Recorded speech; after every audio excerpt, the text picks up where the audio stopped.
এক ব্যক্তির গরু অপর এক ব্যক্তির ধানের জমিতে ধান খাওয়াকে কেন্দ্র করে প্রতিবেশী দুই পরিবারের মধ্যে প্রচণ্ড বচসা ও পরে মারপিটে গুরুতর আহত দুই।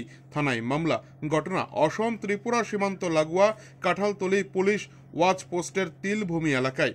ঘটনার বিবরণে প্রকাশ চলতি মাসের 12 তারিখ সন্ধ্যা 6টা নাগাদ বাগন পঞ্চায়েতের বালুরবন্ধ পালংটিলা 10 নং ওয়ার্ডের বাসিন্দা চন্দন ভর তার নিজের পাকা ধানের জমিতে দেখতে পায় একটি গরু ধান খাচ্ছে। এমন সময় সেই গরুটি ধরে এলাকার মাতব্বরের বাড়িতে নিয়ে যাওয়ার জন্য রাস্তায় গেলে তারই প্রতিবেশী তথা গরুর মালিক রামনা গিনা সিং তার পথ আটকে ধরে এবং তাকে মারধর শুরু করে। সঙ্গে সঙ্গে চন্দন ভর নিজের বাড়িতে পালিয়ে আসে, কিন্তু তাতেও শেষ রক্ষা পায়নি।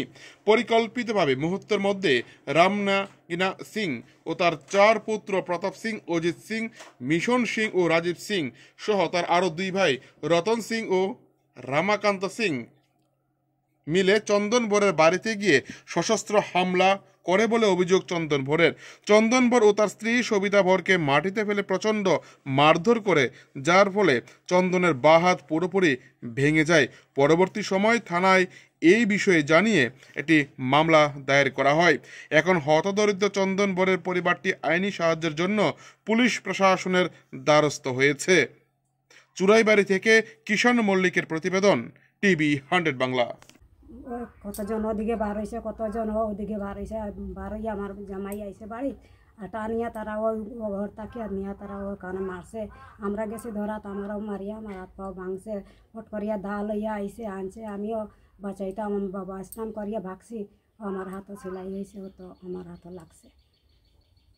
আমার মাই থানাত গেছি, তো থানাওয়ালা কইছে এখন তোমরা অত রাইত আইসো, সে আমরা হসপিটাল তোমরা যাও, পয়লা হসপিটাল তাকে ট্রিটমেন্ট করিয়া লইয়াও, এরপরে দেখা যাইব। তো আমরা গেছি, কাগজ ট্রিটমেন্ট করিয়া দিলাম, দেওয়ার পরে এখন তো আমরা তো হসপিটালে রাখি লাইল।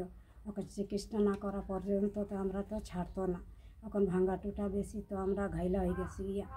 এরপরে আমরা আইলাম, 7 দিন পরে আইলাম, পরে ওখানে কাঁঠালতলী থানা আর কি বিচার আর কি আমরা এক জীবন তাকিয়ে আমরারও তো হাত পা ভাঙি দিছে, আমার জামাইয়েরও পা ভাঙি দিছে, আমারও কই একটা অলং ভাঙি দিছে, তার জীবনটা যাইতো কীরকম করিয়া আমরা ওটা ভাবি। আর